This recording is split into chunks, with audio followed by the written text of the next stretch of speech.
Would you like me to seduce you? That's it, man. Game over, man. It's game over. Of all the gin joints in all the towns in all the world, he walks into mine. Why is the rum always gone? Frankly, my dear, I don't give a damn. It's a trap. Every town has an Elm Street. Trust no one, Mr. Miller. Nice night for a walk. Groovy.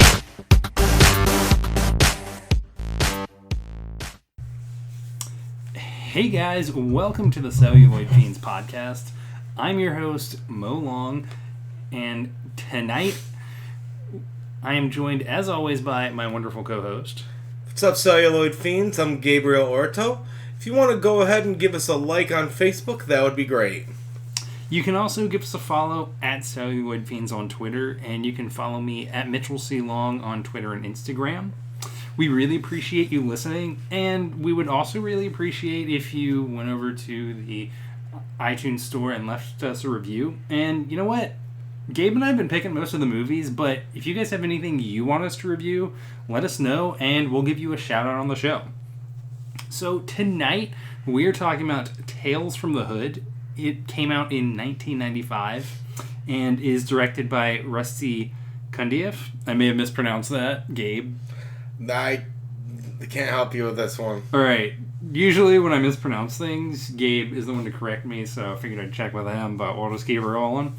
And it stars Corbin Burnson, Rosalind Cash, Rusty himself, David Alan Grier, and Anthony Griffith. It holds a 47% critic rating and 67% audience score on Rotten Tomatoes. Like Creepshow, Tales from the Hood is an anthology film, and it follows teenage drug dealers Ball, Sack, and Bulldog who arrive at Sim's funeral home to purchase drugs referred to as the stuff. From the oddball funeral... Or the shit. Oh, the shit. From the oddball funeral parlor owner Mr. Sims, played by Clarence Williams III. Sims asks the trio to help him get the drugs and then shows him several former customers relaying each of their respective tales. So, this was a Gabe pick. Gabe, why did you pick Tales from the Hood? I'm a sucker for an anthology movie, as you can tell, because I also picked Creepshow. But I also... I loved this movie growing up because it has deeper meanings than you think it's going to. Yeah, so this was my first time watching Tales from the Hood, and it 100% featured a lot deeper topics than I expected, considering that it was an anthology film, and most of the anthology films that I've seen have been fun, but kind of more on the surface, and basically homages to a genre. Like Creepshow was fun, but ultimately it was just mostly campy horror. Right. So what was your first exposure to Tales from the Hood? I really, as you can tell by the horror episode, I'm really big into that. And actually, my friend Toby said that he really liked the soundtrack for this movie. Because it has like Scarface in it and has Spice One in the soundtrack. I'm like, well, then I gotta see the movie. And so I rented the movie from my local Blockbuster. I'm showing my age a little bit here. And I absolutely loved the movie. R.I.P. Blockbuster. Yes. I actually kind of miss it. But I still subscribe to DVD Netflix. So I feel like I'm trying to keep the art of physical media alive a little bit. Yeah, so like I mentioned, I was very pleasantly surprised about a lot of the grounded themes in Tales from the Hood, and especially when it started out and it's got these drug dealers who are going to talk to this eccentric funeral parlor owner. I did not predict that each of the different segments was going to be as intelligent as it ended up being. And one thing that it actually kind of made me think about a little bit, because of how relevant each of the narratives was, is Get Out. I think Get Out's a far better film because it's more nuanced.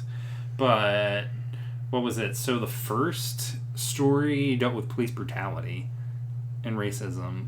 The second one touched on familial abuse. And then the third story featured this racist politician that was pretty reminiscent of Donald Trump. Yes. A bit of a precursor there. And then the last segment focused on gang violence. So it's really interesting and also pretty disheartening just how relevant this film these still issues is. still are. But here we go getting into stuff like this again. Like a lot of these issues cut pretty deep and are sadly still relevant today. Absolutely. But my question while watching this, because as poignant as a lot of the underlying messages in this movie are, it's pretty corny. Oh, yeah. So my question was, did Tales from the Hood set out to be as intelligent as it ended up being, or is it a smart film in spite of the camp? I think that it's a smart film in spite of the camp. I agree, because I think that, let's be honest, I it's think pretty that campy. Hollywood promoted and pegged this to be a campy movie, and people ended up walking away maybe learning something. Agreed. And it had kind of an urban vibe to it. So I think in that way, perhaps it was like a lot of hip-hop, which we're both pretty big hip-hop fans, in that it was meant to kind of portray an image of what urban life was like. But I definitely don't think it was intended to be as kind of powerful as it was. I think some of the horror elements detracted from that in places for me and kind of helped to, I think, lessen the reality of the situations, especially like in the first one, like when all the supernatural stuff happens in the third act of the first story, but then like the second one with the abusive dad, that was like tough for me to watch. It was very... David Allen Greer plays an abusive father, basically, in this story. And the son, like, transfers to a new school, and the teacher finds him with bruises, and the kid keeps on talking about the monster hits me, the monster hits me, the monster hits me. And the monster... Like you see it in like little bits, and you think it's like it could be like a real monster, but there's a point when he's talking to his teacher, where he asks about his father, and he says his father's dead, but then his father comes home, and the father is the monster that has been beating him. Yeah, I kind of predicted that was going to happen even before I knew that the father was there, and. So I guess there's that scene when the kid like crumples up the paper at the kind of early on in the story, which suggests that there might be something supernatural going on. But if you removed that and a couple other small scenes, like this could have just been about a kid who dissociates from reality and thinks that his dad's a monster. That's so true. That's why that sketch specifically just felt like so haunting, is that it definitely felt very real and very grounded, whereas a lot of the others did kind of play up like the horror elements and kind of like the supernatural parts, which still made clear the message that it was talking about that was grounded in reality, but felt a little more out of this world. Right, especially with like the little dolls. Yeah, that was the third one. Did you have a favorite of the stories? I definitely enjoy the third one the most. The one with the politician. I think that one might be my favorite. I also really enjoyed the first one. Oh, the one with the police brutality. Yeah, I thought that was pretty intelligent.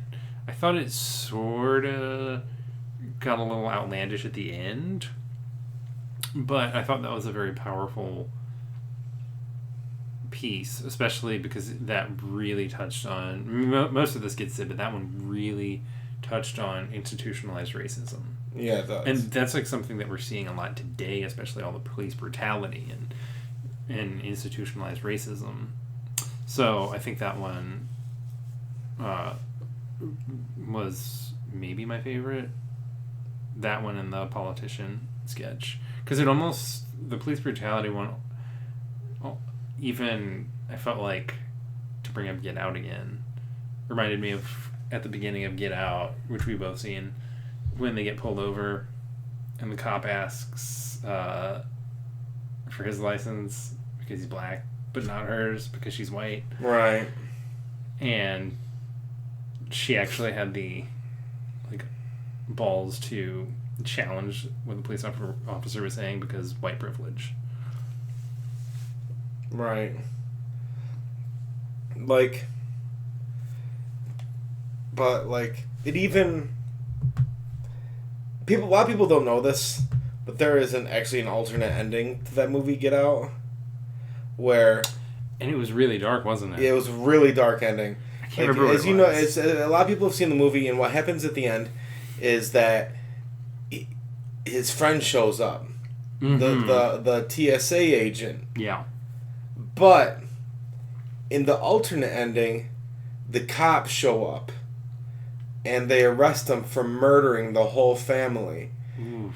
And his friend comes and visits him in prison, and he wasn't upset that he was in prison because he stopped the family.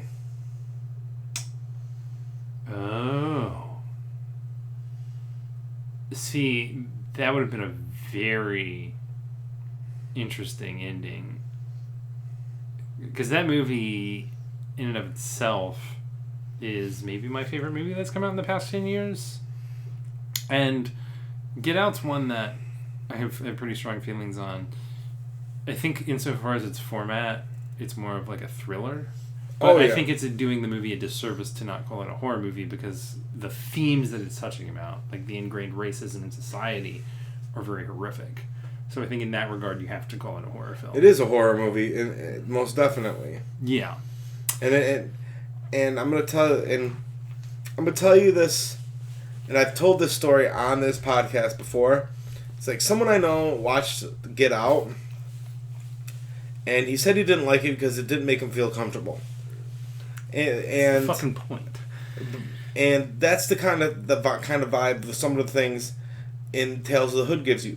This movie is not supposed to make you feel comfortable, because nothing is right what is going on here. So the fact that you're uncomfortable means you have some kind of moral compass. Exactly, because I definitely felt uncomfortable throughout this, and it was less the horror parts in Tales from the Hood, and it was more what was going on in reality. Right. So do you think this could have worked without the horror? Do you think it could have Possibly. worked? Because I think it almost maybe would have been more successful, and what makes me think of that is the second sketch, the one with Monster, the dad, because that one at times, like, I almost forgot that the kid had any sort of, like, special powers. And that one I think is the one that, like, hit me the most and felt like most memorable. And so, like, after we watched it, I was kind of reflecting back on the film, and I thought it would be interesting to see what this movie would have been like without all of the horror, like, with that stripped away. I think this was a very successful horror movie for me, because the horror films that I do tend to like oftentimes are ones that touch on something that's, like, relatable. Not necessarily relatable in your own life, but something that you've, like, witnessed or read about. Something that's going on in the world presently. Exactly. Like, as much fun as the Jasons and the Freddys and Michael Myers are, that's more unrealistic and it's enjoyable to watch, but it doesn't feel as relevant. Right.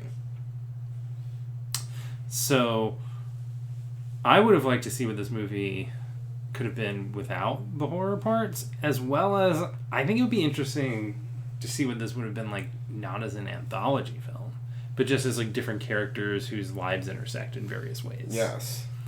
But I also feel like the wraparound the wraparound was good in this movie. The bookends were pretty good. They were fantastic. I'm glad you brought those up, because I have very strong opinions on anthology films. I haven't seen a ton, but I think in order to be a successful anthology film, you have to have bookends, and you have to have segments in between the different skits. And most do that, but there was this one indie anthology film I saw recently called XX, and it didn't. It was just, I think, 3 or 4 different stories that were all kind of put together with no sort of bookends. No sort of intertwining narrative outside of the films. But this tied together very well. It was fun. Clarence Williams III just totally stole the show. Unfortunately, he did not return for the sequel. I have not seen the sequel yet. Is the sequel out yet? Because I thought it was coming out in October. I thought it came out already. I'm not positive. I may be wrong. Well, we're going to fact check real quick. Because I thought I read that it was coming out in October. But yeah, it comes out October 2nd, 2018. Alright. You can pre-order at Best Buy. But Rusty and Darren Scott write it, and they wrote the original, and it's directed by Darren Scott and Rusty Cundiff. So there you have it. Have you heard much about the sequel? I have not. It kind of took me by surprise. Around March or April, I heard that they had shot, or they were shooting at the current moment, a sequel to Tales of the Hood. My first emotion was, and I put it on Facebook, is please don't fuck with my emotions. Because two things. I love Tales from the Hood. The next thing, please don't fuck up Tales of the Hood for me. Like, I'm praying to God that they did it justice. But, like, I'm always a little scared when they make sequels to movies that originally weren't going to have sequels. Also, I think it's tough to have a sequel to an anthology film, because the anthology films just feel so standalone. Mm-hmm. And I think it could work better in other situations, maybe like where there's a very well-known like horror writer behind it. In this case, for like a horror anthology, or like a very well-known sci-fi writer behind it, because there's kind of like a name you can plaster across it, and you can make it almost sort of like a universe. But this does seem very random, and actually, I don't remember if you mentioned when we watched Tales from the Hood if there was a sequel coming out, but if you did, I forgot. And then when I was writing up the show notes for this episode, I saw on Wikipedia that there was a sequel, and I was like, what the fuck? Tales from the Hood is getting a sequel? Especially like so many years after the fact. Exactly. But I think it took years for this movie to garner the kind of attention that a sequel that would reciprocate in a sequel. Because, let's face facts, this movie is not super popular. It's not. I'd never heard of this until you said, hey, let's watch Tales from the Hood this week. Yeah. And I was like, what? What movie is this? Is this a film? It is a film, and it was a pretty good film. I think at first I read Tales from the Crypt, and then I was like, wait, no, that said Hood, not Crypt. No, not Tales from the Crypt. Tales from the Hood. So, is this a cult film? In my eyes, yes. Because it does have a following, especially with the soundtrack being as good as it is. And I know a lot of people that really thoroughly enjoy this movie. Please edit that out. Nah, we're keeping that. Um, So they thoroughly enjoy this movie. yes, but it doesn't garner the kind of attention that a Conjuring gets. Right. No, it doesn't. So, do you think there was any sort of moment or event that helped this film gain a cult following? I can't pinpoint any one moment in history that would give this film a rise. It's just the fact that things have gotten worse, not better, from the situations in the movie. So maybe people are starting to relate more to the situations in the movie. Right. So, I want to get back to anthology films a little bit. So, we watched Creepshow. Mm-hmm. What are your favorite anthology films, and where does this rank on your list? This is number 2 for me. What's number 1? Creepshow. Okay. What else is on your list? Number 1 would have to be Creepshow. Number 2, Tales from the Hood. Number 3, Creepshow 2. Number 4, VHS. Number 5 would have to be All Hallows Eve. Wait, All Hallows Eve. Who directed that? I forgot who directed it, but the same people who did Terrifier did All Hallows Eve. Had the wraparound story with the clown. With the clown on the cover. I never saw that. I've had actually very little exposure to anthology films. So I watched that movie XX, and then Creepshow, and Tales from the Hood. But I think those are the only 3 I've seen, and 2 of those were your picks on the podcast. So I definitely would like to explore more. But are there any non-horror anthologies that you've seen, or is that just a more common film in the horror genre? I think it's more of a common thing in the horror genre. It's not. I'm not necessarily seeing a ton of anthology movies that aren't horror based. Do you have a guess of why that is? Oh, hold on a second. Number 1, I'm remaking my list. Number 1, Trick or Treat. Never seen it. Number 2, Creepshow. Number 3, Tales from the Hood. Number 4, Creepshow 2. Number 5, VHS. And number 6, All Hallows Eve. Okay. That's top 6. I never said a number. Never said you had to do top 5. I'm going to do top 3 because I've only seen 3. But I'm going to go Tales from the Hood, Creepshow, and XX. And the reason I'm going Tales from the Hood over Creepshow is just because I felt like it was more substantive. I liked Creepshow, however, it just kind of felt campy and like a horror wet dream. It didn't really feel like it had a ton of substance. Don't get me wrong, I thought it was enjoyable. It just didn't have any sort of like emotional pull for me. It was like a popcorn film. I understand. I like the style. There just wasn't a lot of substance. And you've never seen VHS? I've never seen VHS, and I've never seen Trick or Treat. And you've never seen All Hallows Eve? No. Or Creepshow 2? No. Alright. Ladies and gentlemen, I'm sorry for Mo's ignorance of the anthology series movies.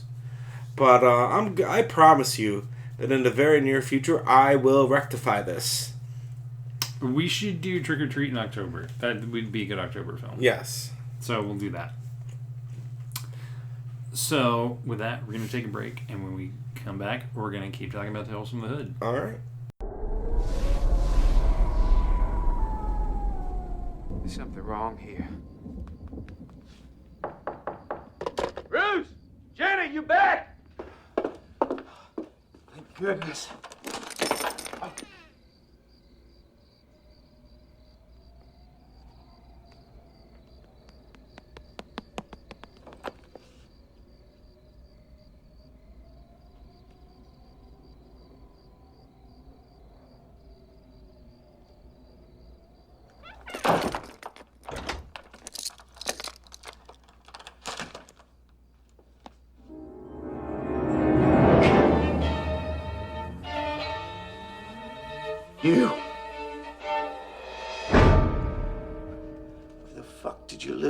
jackass come from? Huh? You think you and some old voodoo bitch could scare me out of my house? I don't care how many slaves died here. I didn't kill them. You get no reparations. You hear me? No reparations!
You bitch.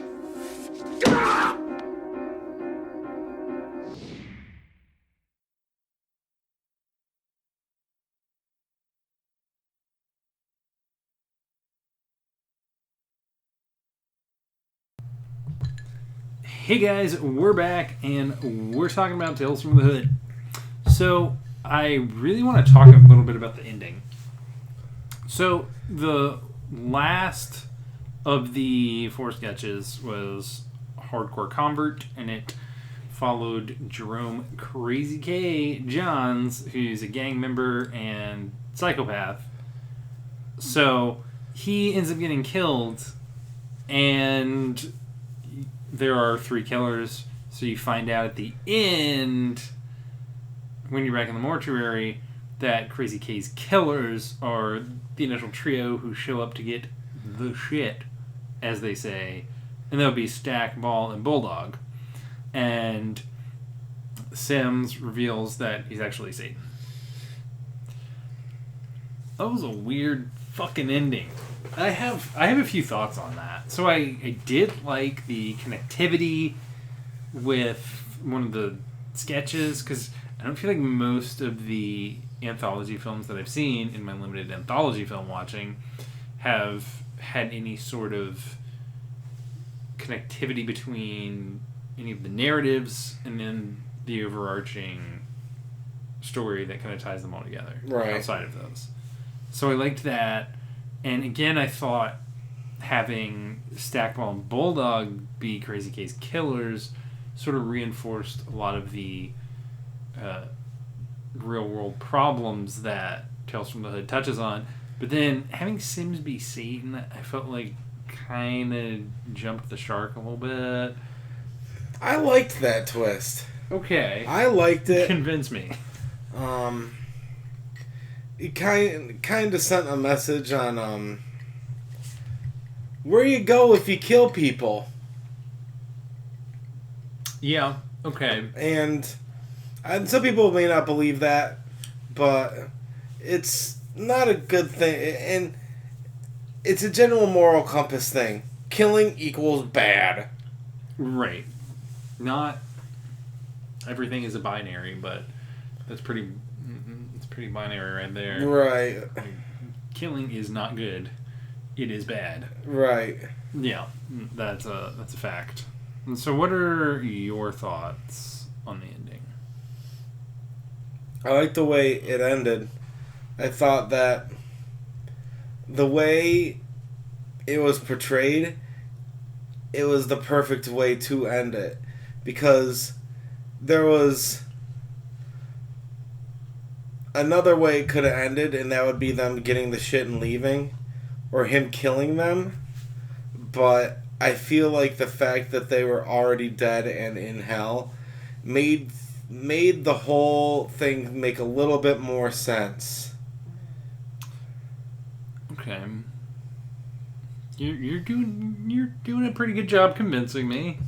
I'm liking. Because here's the thing. Liking it. Here's the thing. It's not every day a drug deal goes down at the funeral home. Right. And the whole situation is kind of weird. And the funeral home owner is also kind of awkward. Right. So the fact that he is actually Lucifer and is trying to instill fear into the boys before they actually enter the gates of hell is not a big reach for me. So, interestingly, I did look up Tales from the Hood 2 does bring back Mr. Sims, and he's played by Keith David. Yeah, I know this. Which I'm actually kind of excited about.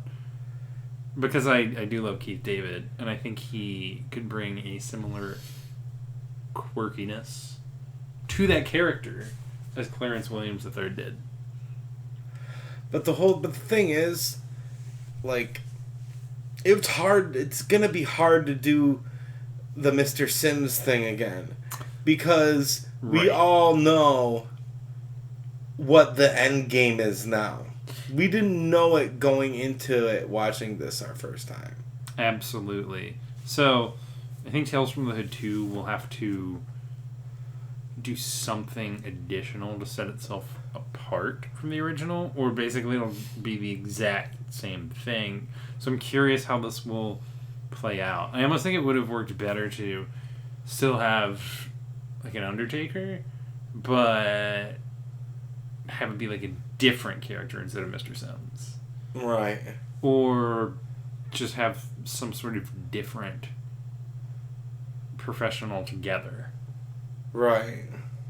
I thought that was kind of weird that it was still Sims, but with a different character, with a different actor. Although I will say, I love Keith David. I thought he was phenomenal in The Thing and They Live. I liked him in The Princess and the Frog. So I think anything that he touches is going to be magical. So I'm curious to. He's a great see actor it. in his own right, and that's why I'm excited to Yeah. see Tales from the Hood too. But at the same time, he's playing a character that we didn't know was the devil to the end of the movie, but now we know. Yeah. So maybe the narratives themselves will continue to be relevant and be based on some things that we've seen recently, on recent current events. Maybe that could help set it apart. I don't know, but I definitely agree that there will have to be something substantially different to make Tales from the Hood 2 equally as good at or better than the original, which I think that's a tough bar to get over. That is a tough hurdle. I think there's some places where it could definitely surpass the original. Like, the original was pretty cheesy. I think this could take a more serious vibe. I think the effects actually in Tales from the Hood I was pleasantly surprised with. Especially because there were some pretty bad effects that we saw in the 90s. Like, Spawn came out, I want to say 1997? Yeah. And the effects in that were way worse than in Tales from the Hood. And I feel like Spawn had a much larger budget. Oh, I'm positive it did. As much as I love Lord of Illusions, there's this one scene in there where it looks like it was made even earlier than the 90s. Like, it's a little cheesy in places.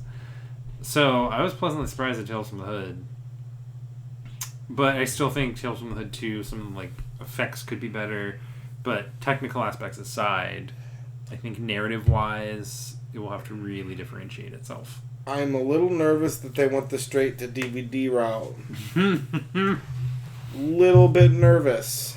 Well, it did premiere on July 13th at the Fantasia International Film Festival in Canada. So it did the festival route, or screened at one festival, and then is going straight to DVD. I'm intrigued. It also looks like Spike Lee was the executive producer. So Of the second one also? yeah. So at least that's according to Wikipedia, so take that for what it's worth. But Like, I'm definitely interested. I think it could have potential. I really hope they keep practical effects and they don't go the CGI route. Agreed. 100%. Because that was one of the great things about this movie, is a lot of the effects were practical. And I think that's why the effects have actually aged so well. Is thinking back to a lot of the 90s movies that I mentioned, like Spawn, that CG was pretty bad. At the time, even, I don't think it could have looked good. But now it just looks terrible. Right. And I think now, even with advances in CG, you really have to use it well. Like, I think Prometheus was a film that used CG well. Oh, yeah. Ninja Turtles, that was a very poor use of CG. And I'm talking about the Michael Bay Ninja Turtles, that iteration. I like to call it Bay Turtles. Ooh. I like to forget that it exists. I'll give it this. The second one was better. It was hard to be worse. I think we can both agree it was a bastardization of Teenage Mutant Ninja Turtles Oh, lore. I see what you did there. You want jokes? We got jokes. So, while we're talking about Sims being replaced, let's do a little fantasy casting. Do you think there's anyone who could have played Sims better than Clarence Williams III Ooh. in Tales from the Hood? Ooh. Yeah.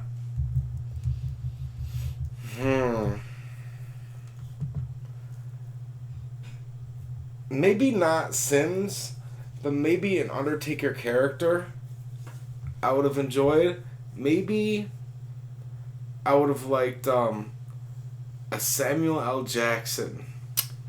That's who I was going to say. I think Sam Jack would have brought a lot of pizzazz to this role. And I think he would have just been dropping like fuck bombs the whole time. I think he could have pulled that off very well. And then you know who else I'm going to say? I think Keith David could have pulled that off pretty well at the time, and there would have been some continuity. That's true too. Because he was still pretty popular back then. Yeah, but I feel like they tried to find an older actor. Right. And Keith David wasn't necessarily an older actor at that point. He was a little old, but he wasn't they needed Keith David now. Right. Not Keith David in 1995. Not young Keith David. Right. Agreed. But yeah, I think the only person I can think to replace Clarence Williams III is Sam Jack. That was like the immediate person that popped to mind. Because this has to be someone who is capable of just being very eccentric. Right. And playing a character that's realistically batshit. And Mr. Glass, the character from Unbreakable, he kind of looks like Mr. Sims, the character. That's a good point. That's a very good point. And there's a movie coming out called Glass. Yeah, it's called Glass. Yeah. It's like a sequel to Split and Unbreakable. You know, Split I actually thought was pretty decent. I liked that movie a lot. Yeah. It was really a return to form for M. Night Shyamalan. Oh, because he had some bad plot twists. Well, like, he had some bad movies. Like, I thought The Happening was awful. Like, The Last Airbender was just awful. And I started to see a glimmer of hope with the movie I think he, like, wrote and produced but didn't direct, a movie called Devil. I never saw that. It was about, like, a group stuck in an elevator, and one of them was the devil. I've seen the box art for that, but I've never watched the movie. It's a very good movie. I liked it a lot, and I saw, like, a little glimmer of hope for him with that movie. But then he came out with The Visit, and some people like it. I personally wasn't my cup of tea. But Split really nailed it home with M. Night Shyamalan. It really kind of redeemed them for the years of bad movies he gave us. Because, like, he has some decent movies. Like, there's The Sixth Sense. And I really like The Sixth Sense, and I really like The Village. I have not seen either of those movies. You've never seen The Sixth Sense or The Village? No, but on my obnoxiously large DVD shelf, I have The Sixth Sense somewhere, so I will watch it. You should really watch The Village, too. It's a really good movie. And Lady in the Water? I have not seen Lady in the Water. Nor have I, but at this point, I don't think I need to watch it because I don't think it will be as good as Shape of Water. That's fair. So, I think we're good there. So, getting back to Tales from the Hood, do you think if that movie were made today, and I'm not talking about a sequel, I'm talking about if it hadn't been made in the 90s, if it were made currently, it would have featured the same themes, different themes? What do you think its reception would have been? I think it would pretty much have the same themes. I think that a lot of the themes in this movie, as I said, sadly, still exist today.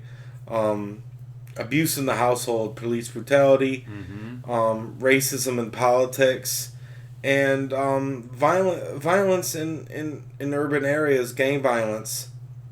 I agree. I do think it would have featured the same themes, but I suspect that it would have taken on kind of a more serious vibe. Right. Because there's definitely a pretty strong humorous and campy element throughout.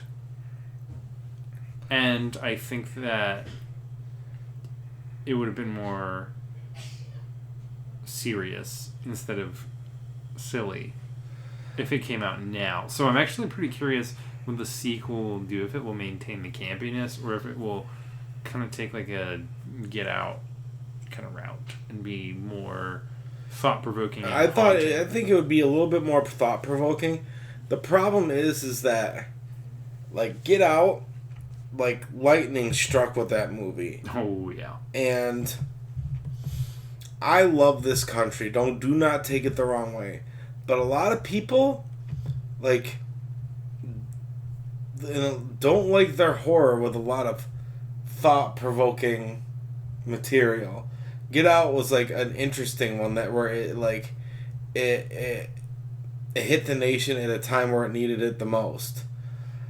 But usually it's movies like Saw, and no offense to Conjuring, and it's not... It doesn't take a lot to grasp that. And especially with the political landscape these days, I feel some people may even hate this movie because they hate the idea of what it's provoking, because they may not agree with it. Speaking of political and horror, I've never seen any of the Purge movies. Really? But yeah, I've never seen them. I'm going to be honest, they don't really interest me. I think from what I've been told about the plot, I could see how there might be some sort of underlying message, especially maybe in the first one, but to me it also just seems like it's very gratuitous. And the first one could almost, from the plot, be taken as like a message on society's obsession with violence, But then it seems like the sequels are just kind of fueling that and fall prey to the tropes that the first one is provoking. But I don't know. But I would be curious to hear you talk about I wouldn't necessarily say that, because I've seen all three, and the first one I feel is like not all three, all four. I think there's 4 now, right? I believe there are 4. I've seen all 4. But here's the thing. It's not that the fact that it's trying to encourage the violence thing. It's turning into something completely different. Because what started with the second one is now it's more of an action-based thriller. The first one was more of a horror movie. The follow-ups started to become more political and stuff. And it kind of takes a look into the future of what could be America. And it's kind of looking at the fact that America is so violence-based. And the fact that we are so violence-based that we will turn a blind eye to what is really going on. Because in the movie, what is going on is people are so obsessed with violence that they are neglecting to see that the government is hiring people to kill people in lower income neighborhoods to lower costs of welfare and other kinds of subsidies like that. That is what is really going on in these movies. And you start to see that in the second one. Interesting. Maybe I'll give them a shot at some point, but the Purge movies are still not high up on my list. But I thought that was an interesting example of kind of political horror. So, why don't we rate this bad boy? All right. I am going to give the wonderful movie Tales from the Hood 4 stars. Why 4 stars? I like this movie a lot. And it has aged well. And the acting is good. I feel that it may not be for the broadest of audiences, and it takes a special kind of person to really appreciate this movie, which is why I'm giving it a 4, because it is not even a bad thing that I'm giving it 4. It's just the fact that I think that some people won't get it because they've never seen it. They've never experienced anything like this in their lives. They've turned a blind eye to the things in this movie. But I give it an A for pushing issues that they thought were important, and they were. Yeah, I agree with that assessment. I'm going to give it a 3.5. Now, Mo, why did you give it a 3.5? So, it's definitely my favorite anthology film, and I appreciated a lot of the ideas that Tales from the Hood toyed with. Especially how, like, over 20 years later, it almost feels more relevant. So I think that was very powerful. I do sort of wish some of the horror elements had been downplayed a little bit, because I think in some of the skits, particularly the fourth one with Crazy K, I think it kind of detracted.